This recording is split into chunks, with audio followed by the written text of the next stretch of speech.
Hello and welcome back to my YouTube channel. Hope are all doing well. तो देखो आज हम यहाँ पर जीएस से रिलेटेड क्वेश्चंस को डिस्कस करेंगे। ये क्वेश्चंस देखो आपके प्रीवियस एग्जाम्स में ही पूछे गए हैं, सो नो डाउट आपके आने वाले एग्जाम्स में यह बेनिफिशियल होने वाले हैं। अब जीएस से मतलब क्या है? जीएस से मतलब है कि हम यहाँ पर मिक्सअप क्वेश्चंस को डिस्कस करेंगे। जैसे कि हम अभी यहाँ पर जो है तो हिमाचल हो गया, हिस्ट्री हो गया और जियोग्राफी हो गया, इन सारे सेक्शंस के क्वेश्चंस को यहाँ पर डिस्कस करेंगे। टोटल हम यहाँ पर 40 क्वेश्चंस को डिस्कस करेंगे। तो इन 40 क्वेश्चंस में से आपके कितने सही होंगे ये आप वीडियो के अंत में नीचे कमेंट करके बताओगे। ओके। बाकी अगर आप पहली बार हमारे चैनल पर विजिट कर रहे हो तो जरूर से हमारे चैनल को सब्सक्राइब कर दें, साथ में बेल आइकन को जरूर प्रेस करें, साथ में इस वीडियो को लाइक जरूर करें। तो देखो क्वेश्चन हमारा 132 है। क्वेश्चन नंबर 132 से हम यहाँ पर स्टार्ट करेंगे और इन क्वेश्चन को हम बिल्कुल डिटेल में डिस्कस करेंगे। क्वेश्चन नंबर हमारा 132 है, पहाड़ बेगाने नहीं होंगे पुस्तक जो है तो किसने लिखी है? अब देखो पहाड़ बेगाने नहीं होंगे ये पुस्तक लिखी है शांता कुमार ने।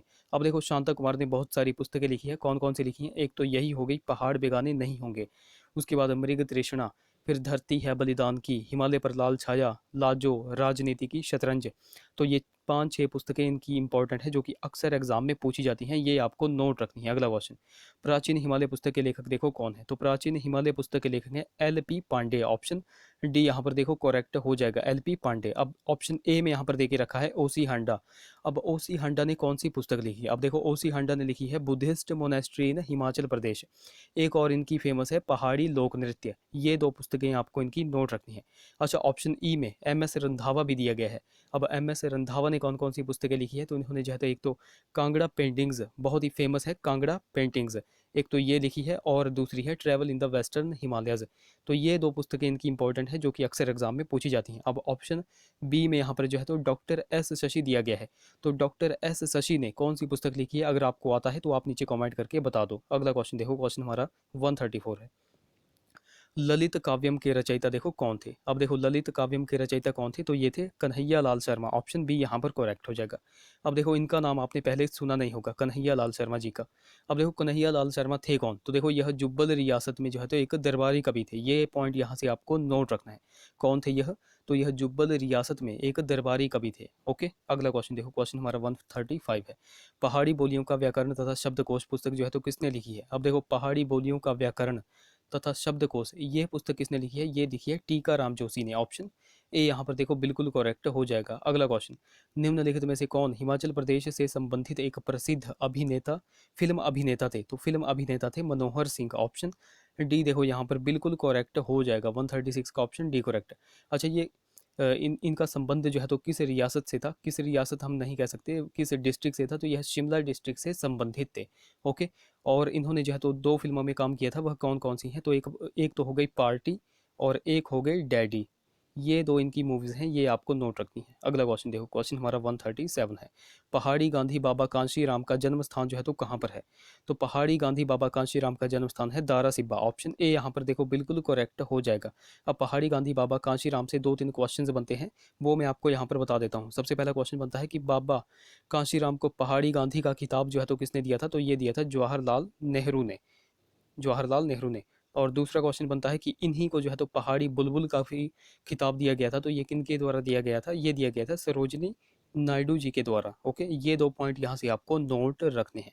अगला क्वेश्चन देखो, शिमला जिले में 9 होल गोल्फ का मैदान जो है तो कहाँ पर है? तो ये है नालदेहरा में। ऑप्शन बी यहाँ पर देखो बिल्कुल करेक्ट हो जाएगा। अच्छा, यहाँ से आप एक क्वेश्चन का आंसर नीचे कमेंट करके बताओ कि शिमला में जो पंचायती राज प्रशिक्षण केंद्र जो है तो कहाँ पर है? ये आप नीचे कमेंट करके बता दो। अगला क्वेश्चन देखो, क्वेश्चन नंबर हमारा 139 है, किन्नर का क्या अर्थ है? तो देखो किन्नर का अर्थ है अश्वमुख वाले लोग। ऑप्शन सी यहाँ पर बिल्कुल करेक्ट हो जाएगा।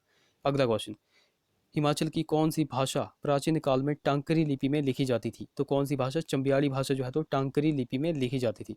चंबियाड़ी भाषा बेसिकली यूज़ कहाँ पर होती थी? तो ये चंबा रियासत में जो है तो यूज़ होती थी। ये पॉइंट यहाँ से आपको नोट रखना है। क्वेश्चन हमारा 141 है। सो हमारा क्वेश्चन नंबर 141 है, वैदिक संस्कृति की संज्ञा निम्नलिखित में से किस कालखंड को दी जाती है? अब देखो वैदिक संस्कृति की यहाँ पर बात की गई है। अब देखो वैदिक संस्कृति से पहले आती थी सिंधु घाटी सभ्यता। सिंधु घाटी सभ्यता। अब यहाँ पर आपसे पूछा जाएगा कि सिंधु घाटी सभ्यता को किस कालखंड में बांटा गया है? तो आपको नोट रखना है, ये जो ऑप्शन बी में दे के रखा है 2500 ईसा पूर्व से लेकर के 1750 ईसा पूर्व, इसके बीच में जो है तो सिंधु घाटी सभ्यता को के कालखंड को जो है तो बांटा गया था। अब इसी के जस्ट बाद जो है तो वैदिक संस्कृति आई थी। अब वैदिक संस्कृति इसी के बाद आई थी, तो हम कह सकते हैं कि 1500 ईसा पूर्व से लेकर के 600 ईसा पूर्व के बीच में जो है तो वैदिक संस्कृति के कालखंड को बांटा गया है। ऑप्शन सी यहाँ पर देखो बिल्कुल करेक्ट हो जाएगा। अब देखो वैदिक संस्कृति यानी कि वैदिक काल का समय यहाँ पर आपको पता चल गया, बट कई बार एग्जामिनर आपको कंफ्यूज करता है और आपसे पूछ लेता है पूर्व वैदिक काल का समय और उत्तर वैदिक काल का समय। तो पूर्व वैदिक काल और उत्तर वैदिक काल का समय आपको ये भी नोट रखना है। पूर्व वैदिक काल का समय था 1500 बीसी से लेकर के 1000 बीसी तक, 1000 बीसी तक, और उत्तर वैदिक काल का समय था 1000 बीसी से लेकर के 600 बीसी तक। ये दो पॉइंट यहाँ से आपको देखो बिल्कुल नोट रखने हैं। अगला क्वेश्चन, कुल वेदांग देखो कितने हैं, तो कुल वेदांग हैं 6। 142 का देखो ऑप्शन सी करेक्ट हो जाएगा। वो 6 कौन कौन से हैं, तो वो 6 हैं शिक्षा हो गया, ज्योतिष, कल्प, व्याकरण, निरुक्त और छंद। ये पॉइंट देखो यहाँ से आपको नोट रखने हैं। अगला क्वेश्चन देखो, भगवान विष्णु के 10 अवतारों का उल्लेख जो है तो निम्नलिखित में से किस पुराण में मिलता है। देखो इंपॉर्टेंट क्वेश्चन है, ये आपको नोट रखना है। भगवान विष्णु के 10 अवतारों का उल्लेख जो है तो मत्स्य पुराण में मिलता है। ऑप्शन ए यहाँ पर देखो बिल्कुल करेक्ट हो जाएगा, मत्स्य पुराण। अगला क्वेश्चन देखो, बाकी गाइज अगर आपको वीडियो अच्छी लग रही होगी तो जरूर से इस वीडियो को लाइक कर दें। क्वेश्चन हमारा 144 है, महाभारत की रचना देखो किसने की थी, तो ये की थी महर्षि व्यास ने। ऑप्शन बी यहाँ पर देखो करेक्ट हो जाएगा। अब ऑप्शन ए में वाल्मीकि दे के रखा है, तो वाल्मीकि ने किसकी रचना की थी, तो इन्होंने जो है तो रामायण पुस्तक की रचना की थी। ऑप्शन ई सी में जो है तो तुलसीदास दे के रखा है, तो तुलसीदास ने किस पुस्तक की रचना की थी, तो इन्होंने रामचरितमानस पुस्तक की रचना की थी। ऑप्शन डी में सूरदास दे के रखा है, जो कि बहुत ही ज़्यादा इंपॉर्टेंट है, तो इन्होंने सूर सागर हो गया, सूरसावली हो गया, साहित्य लहरी हो गया और नल दमयंती हो गया, तो इन सारी पुस्तकों की इन्होंने रचना की थी। ये देखो पॉइंट कुछ आपको नोट रखने हैं। अगला क्वेश्चन, अंगुत्तर निकाय जो है तो किस धर्म से संबंधित है, तो यह बौद्ध धर्म से संबंधित है। ऑप्शन बी यहाँ पर बिल्कुल करेक्ट हो जाएगा। ओके, अगला क्वेश्चन देखो, जैन धर्म के प्रथम तीर्थंकर कौन थे, तो पहले कौन थे, तो ये थे ऋषभदेव। ऑप्शन ए यहाँ पर देखो बिल्कुल करेक्ट हो जाएगा, ऋषभदेव। अब हम पहले तो हमने देख लिया, अब कई बार पूछा जाता है कि 22वें कौन थे, तो 22वें थे अरिष्टनेमी। उसके बाद पूछा जाता है 23वें कौन थे, तो 23वें थे पार्श्वनाथ। और 24वें एवं अंतिम आप सभी को पता है कि कौन थे, महावीर स्वामी। ओके, अच्छा यहाँ से आप एक क्वेश्चन का आंसर नीचे कमेंट करके बताओ कि किस पुस्तक में जो है तो जैन तीर्थकरों की जीवनी लिखी गई है। किस पुस्तक में जैन तीर्थकरों की जीवनी लिखी गई है, ये आप नीचे कमेंट करके बताओ। ओके, अगर आपको नहीं आएगा तब भी आप नीचे कमेंट कर देना, मैं आपको राइट आंसर जो है तो वहाँ पर प्रोवाइड करवा दूंगा। अगला क्वेश्चन, तृतीय बौद्ध सभा या फिर संगीति किसके शासनकाल में आयोजित की गई थी। अब देखो यहाँ पर मैं आपको थोड़ा सा ओवरव्यू दे देता हूँ। तो यहाँ पर बात की गई है बौद्ध सभा की। देखो टोटल जो है तो 4 बौद्ध सभाएं हुई थी। अब देखो, पहली बौद्ध सभा हुई थी किसके शासनकाल में, अजात शत्रु के शासनकाल में। सेकंड बौद्ध सभा किसके शासनकाल में हुई थी, तो ये कालाशोक के शासनकाल में हुई थी। थर्ड बौद्ध सभा किसके शासनकाल में हुई थी, जो कि यहाँ पर आपसे क्वेश्चन पूछा गया है, तो ये अशोक के शासनकाल में हुई थी। और चौथी एवं आखिरी बौद्ध सभा जो है तो किसके शासनकाल में हुई थी, तो ये हुई थी कनिष्क के शासनकाल में। तो ये देखो इंपॉर्टेंट पॉइंट आपको यहाँ पर नोट रखने हैं। सो 147 का ऑप्शन डी करेक्ट हो जाएगा, अशोक के शासनकाल में। अब अशोक के बारे में मैं आपको 2 क्वेश्चन हर बार करवाता हूँ। वो 2 क्वेश्चन कौन कौन से हैं, तो पहला कि अशोक जो है तो मगध की राजगद्दी पर कब बैठा, ये मैं आपको बहुत बार करवाता हूँ। तो मगध की राजगद्दी पर यह 269 बीसी में बैठा था, 269 बीसी में बैठा था। और अशोक ने कलिंग का युद्ध जो है तो कब लड़ा था, यानी कि कलिंग का युद्ध जो है तो इसने कब लड़ा था, तो 261 बीसी में।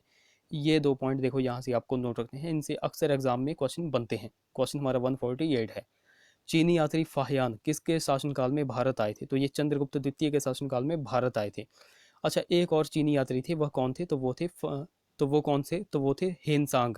और हेनसांग किसके शासनकाल में भारत आए थे, तो ये हर्षवर्धन के शासनकाल में भारत आए थे।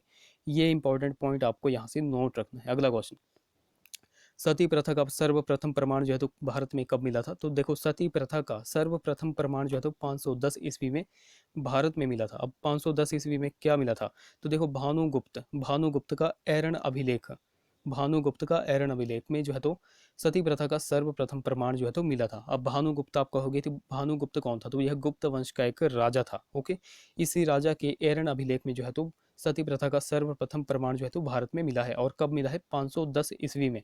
ये इंपॉर्टेंट पॉइंट आपको यहाँ से नोट रखना है। अगला क्वेश्चन, नागानंद, रत्नावली और प्रियदर्शिका नामक नाटकों की रचना जो है तो किसने की थी। अब देखो, ये रचना की थी हर्षवर्धन ने। ऑप्शन डी यहाँ पर देखो करेक्ट हो जाएगा, हर्षवर्धन ने जो है तो नागानंद, रत्नावली और प्रियदर्शिका इन संस्कृत नाटकों की रचना की थी। देखो एग्जामिनर कई बार आपको कंफ्यूज करता है, आपको क्वेश्चन दे देगा कि यह जो है तो क्या थे, यह व्याकरण थे या फिर कुछ और थे। तो आपको नोट रखना है यह संस्कृत संस्कृत नाटक थे, या फिर आप कह सकते हो कि यह एक संस्कृत पुस्तकें थी, ये भी आप यहाँ पर कह सकते हो। ओके, ये पॉइंट यहाँ से आपको नोट रखना है। बाकी हर्षवर्धन का दरबारी कवि कौन था, तो हर्षवर्धन का दरबारी कवि था बाणभट्ट। अगले क्वेश्चन की बात करें, राष्ट्रकूट वंश की स्थापना देखो किसने की थी, तो ये की थी दंती दुर्ग ने। कई बार एग्जामिनर आपसे पूछ लेता है कि दंती दुर्ग ने राष्ट्रकूट वंश की स्थापना जो है तो कब की थी, या ऐसा भी पूछ लेता है, तो कब की थी, 752 ईस्वी में, 752 ईस्वी में। और राजधानी भी अक्सर एग्जाम में पूछी जाती है राष्ट्रकूटों की, तो राष्ट्रकूटों की राजधानी थी मान्यखेत, जो कि वर्तमान शोलापुर में पड़ता है। और शोलापुर कहाँ पर पड़ता है, तो शोलापुर पड़ता है महाराष्ट्र के बिल्कुल दक्षिण के पॉइंट में। ये पॉइंट देखो यहाँ से आपको नोट रखने हैं। अगला क्वेश्चन देखो, क्वेश्चन हमारा 152 है, चंदेल वंश की राजधानी देखो कहाँ पर थी। राजधानी से पहले आपको पता होना चाहिए कि चंदेल वंश की स्थापना जो है तो किसने की थी, चंदेल वंश की स्थापना जो है तो नन्नुक ने की थी। किसने की थी, नन्नुक ने।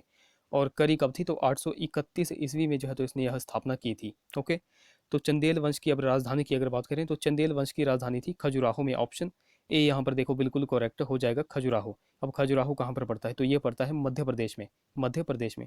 अब देखो हिमाचल प्रदेश में भी जो है तो चंदेल वंश के कुछ राजा हुए थे। तो आपको यहाँ पर नीचे कमेंट करना है कि जो हिमाचल प्रदेश में चंदेल वंश के राजा थे उनकी जो है तो गद्दी कहाँ पर थी, यानी कि वह किस रियासत से संबंध रखते थे, ये आप नीचे कमेंट करके बता दो। अगला क्वेश्चन देखो, क्वेश्चन हमारा 153 है, तराइन का पहला युद्ध जो है तो कब हुआ था, तो तराइन का पहला युद्ध 1191 ईस्वी में हुआ था। और किन किन के बीच में हुआ था, पृथ्वीराज चौहान और मोहम्मद गौरी के बीच में हुआ था।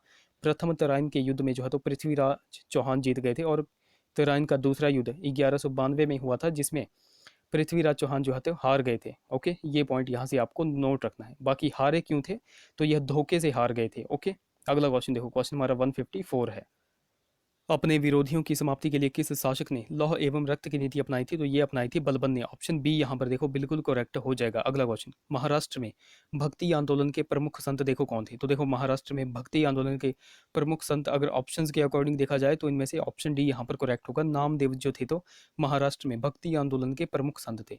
अब देखो महाराष्ट्र में प्रचार करने वाले भक्ति आंदोलन के प्रमुख संतों को मैं यहाँ पर एक बार आपको बता देता हूँ, जो कि आपको नोट रखने हैं। एक तो हो गए ज्ञानदेव, ज्ञानदेव, एक हो गए एकनाथ, एकनाथ, और एक हो गए तुकाराम, तुकाराम, और एक तो यही हो गए नामदेव। तो ये चार संत बिल्कुल आपको नोट रखने हैं, यह महाराष्ट्र में भक्ति आंदोलन के प्रमुख संत थे। लेकिन भक्ति आंदोलन का सर्वाधिक विस्तार किन्होंने किया था महाराष्ट्र में, तो ये नामदेव ने किया था। ये पॉइंट यहाँ से आपको नोट रखना है। बाकी गाइस देखो, अभी तक अगर आपने हमको टेलीग्राम और इंस्टाग्राम पे फॉलो नहीं किया है तो जहाँ वहाँ पर जाकर के फॉलो कर लें। लिंक जो है तो डिस्क्रिप्शन में आपको मिल जाएगा। बाकी लिंक जो है तो कई बार चलता नहीं है, तो आपको सिंपली क्या करना है, आपको टेलीग्राम पर जाना है और @@ लेट्स प्रिपेयर टू सर्च करना है। वहाँ पर आपको हमारा चैनल जो है तो मिल जाएगा। इसी तरह आपको जो है तो इंस्टाग्राम पे भी करना है। अगला क्वेश्चन देखो, क्वेश्चन हमारा 156 है, कबीर की शिक्षाएं जो है तो किसमें संग्रहित हैं। अब देखो कबीर की शिक्षाएं किसमें संग्रहित हैं, तो ये है बीजक में। 156 का देखो ऑप्शन ए यहाँ पर करेक्ट हो जाएगा। अब ये जो कबीर थे यह किसके शिष्य थे, तो यह रामानंद के शिष्य थे। ये पॉइंट देखो यहाँ से आपको नोट रखना है, ये क्वेश्चन बहुत बार एग्जाम में बनता है। क्वेश्चन हमारा 157 है, मेहरुनिसा किसका वास्तविक नाम था। अब देखो यहाँ पर कुछ स्टूडेंट्स कंफ्यूज होते हैं, तो अब मैं आपको बता दूं कि मेहरुनिसा जो है तो किसका वास्तविक नाम था, तो यह नूरजहां का वास्तविक नाम था। ऑप्शन बी यहाँ पर करेक्ट हो जाएगा। अब नूरजहां कौन थी, कुछ स्टूडेंट्स को ये भी पता नहीं होगा कि नूरजहां कौन थी। तो देखो नूरजहां जो है तो जहांगीर की पत्नी थी। ये पॉइंट यहाँ से आपको नोट रखना है। क्वेश्चन हमारा 158 है, गुरुमुखी लिपि के जनक देखो कौन थे, तो गुरुमुखी लिपि के जनक कौन थे, तो ये थे गुरु अंगद। गुरु अंगद, गुरु अंगद जो है तो सिख धर्म में कितने नंबर के गुरु थे, ये आप नीचे कमेंट करके बता दो। क्वेश्चन हमारा 159 है, प्रेस का मुक्तिदाता कौन सा गवर्नर जनरल कहलाता है, तो ये कहलाता है sir Charles Metcalfe. Option C यहाँ पर बिल्कुल करेक्ट हो जाएगा। क्वेश्चन हमारा 160 है, महात्मा गांधी ने साबरमती आश्रम की स्थापना देखो कब की थी, तो महात्मा गांधी ने साबरमती आश्रम की स्थापना 1916 में की थी। ऑप्शन सी यहाँ पर देखो करेक्ट हो जाएगा। अच्छा, महात्मा गांधी भारत जो है तो कब लौटे थे, तो भारत यह 9 जनवरी 1915 को लौटे थे, 1915 को। और 9 जनवरी को ही प्रवासी भारतीय दिवस मनाया जाता है। ये पॉइंट यहाँ से आपको नोट रखना है। अगला क्वेश्चन देखो, क्वेश्चन हमारा 161 है। सांझ का तारा जो है तो किसे कहा जाता है? तो सांझ का तारा कहा जाता है शुक्र ग्रह को। ऑप्शन डी यहाँ पर करेक्ट हो जाएगा। अब देखो शुक्र ग्रह को और किस किस नाम से जाना जाता है?